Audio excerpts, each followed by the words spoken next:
Deloitte cuts 700 jobs. Let's have a look.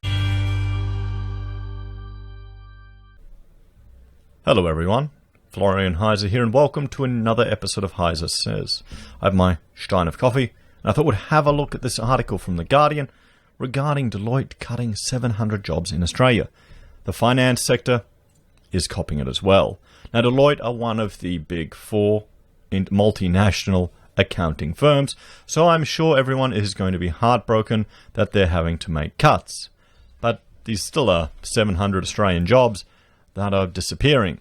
So professional services, who frankly have probably not experienced the brunt of the lockdown and restrictions on the economy as much as people in retail and particularly tourism, are starting to feel the pinch.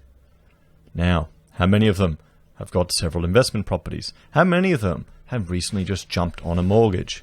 How many of them are going to, have to make some drastic decisions? We saw in other articles where investor listings of apartments are starting to climb. Developers are starting to get desperate and offering to pay people's mortgages.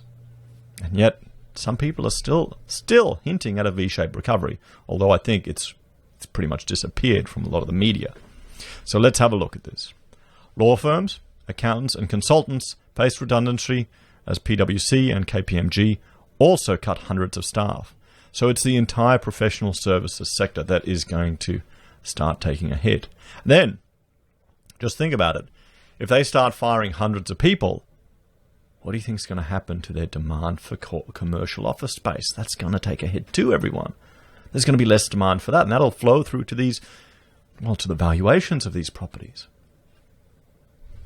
But I'm sure everything at Canberra will be fine.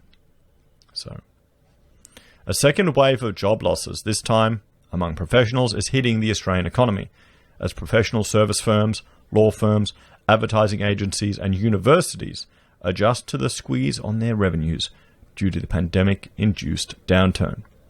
Deloitte, one of the big four professional service firms, announced on Monday that it would shed 700 professional staff from its 10,000-strong Australian workforce. So is this only the beginning? And what will it do for morale in these type of organizations? While revenue has grown for the financial year by 10%, the firm had experienced a significant decline in its revenue base across quarter four as a result of the pandemic impacts, including a decline of 19% year-on-year in May 2020, Chief Executive Richard Deutsch said in a release to staff.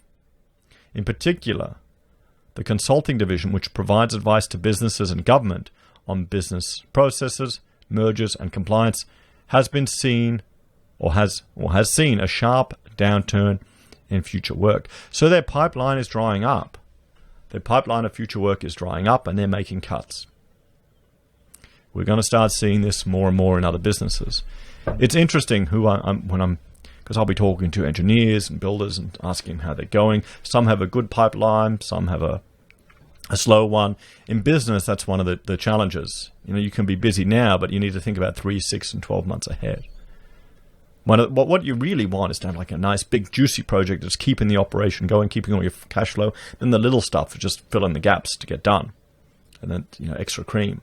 The problem is when you only have a whole lot of little stuff and you've got none of the big ones to keep the money flowing in, because your costs remain the same generally. And then that's when they cut staff. From the beginning of the crisis, two of our important principles have been to preserve as many jobs as possible while also protecting the long-term sustainability of the firm. In April, the firm announced a short-term reduction in annualized pay of 8% for the majority of staff. Unfortunately, the last quarter of our 2020 financial year has seen a substantial drop in revenue and operating profit. We expect this trend to extend into at least the first quarter of our new financial year, he said. So, we're seeing now the recession impacts start to materialize in the professional services, in the professional staff. We've seen it retail. Retail's been, before we even had this lockdown, retail was already in the throes of a recession. We've seen talk of it in construction, particularly housing, apartments particularly. Just look at the building approval numbers of apartments in Brisbane, how they've gone down. Tourism. They've got businesses that are essentially calling for more life support, for extensions of JobKeeper. They're advocating for it because, they're at risk of completely disappearing. We've got zombie companies. And now we're starting to see it materialize in the professional services. Because here's the thing, a recession doesn't happen overnight. This is a slow and, frankly, it's going to be a painful process. There are some opportunities. There can be creative destruction in an economy. If there is a recession, if people get laid off, there are new opportunities. Sure, it's humbling and hard. You need to reach out to your friends to make sure they're okay. But this could be the opportunity for someone to start something new, for new businesses to come and grow. It's going to be challenging, particularly for a nation that hasn't, frankly, most of the citizens now don't even have a living memory of what a recession is. I only know good times. PwC announced last week that it would cut 400 staff from its 8,000-strong workforce, mainly from the consultancy and financial advisory division. KPMG cut 200 staff in April, and in May, staff opted for a 20% pay cut for working the same hours for 4 months as the firm began planning a phased return to work. Comment has been sought from EY, Ernst Young, about its plans. The law firm has been tight-lipped over their strategy to meet a downturn in legal work. Ashurst has cut partner draws by 20% for 6 months, and staff took pay cuts until July, with a similar cut in hours. Other firms have cut partner draws by up to 50% and furloughed workers, but whether legal work will pick up in the second half of 2020 remains to be seen. The advertising industry was hit early, but is bracing for worse to come as clients review marketing budgets for the next financial year. Forrester, a US forecasting firm, said earlier this month, US agencies might be looking at a loss of more than 50,000 jobs by the end of 2021. 50,000 jobs. An estimated 250,000 people were employed by ad agencies at the end of 2019, according to IBIS World.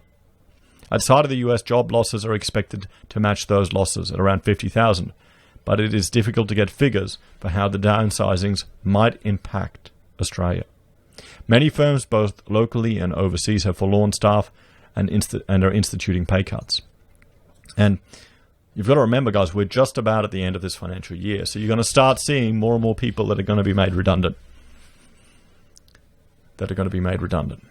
Maybe some firms will need to just clear the books, clear the debt, get rid of those that holiday pay, all the accrued hours. Forrester estimates US media spending to decline by 23% over the next 2 years. The Interactive Advertising Bureau, which reports on the digital advertising industry in Australia, found in April that 25% of respondents indicated they had paused all their ad spending. 57% had decreased some of their spend, and 15% had increased or maintained their spend. In Australia, companies spent $15.8 billion on advertising in 2018. The advertising and media landscape appears to have permanently altered as readers and viewers switch primarily to digital news and streaming services. Total time spent on online news sites is returning to normal levels after a huge uplift recorded in March 2020 during the pandemic lockdown, but is still up nearly 20% on pre-lockdown figures.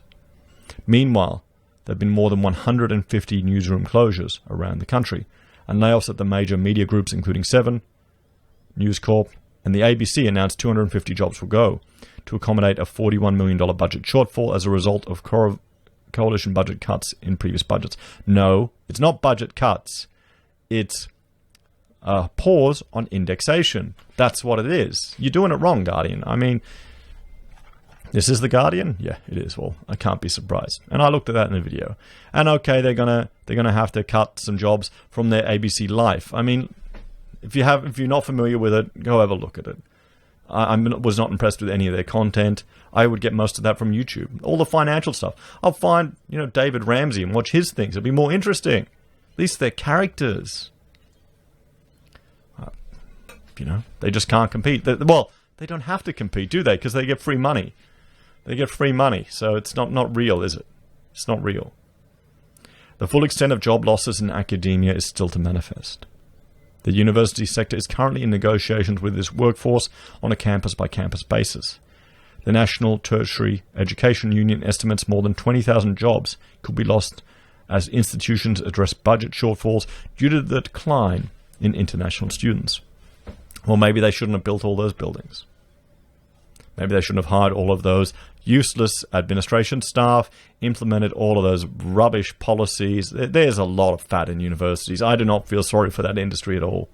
At all. They can cut a lot. You know.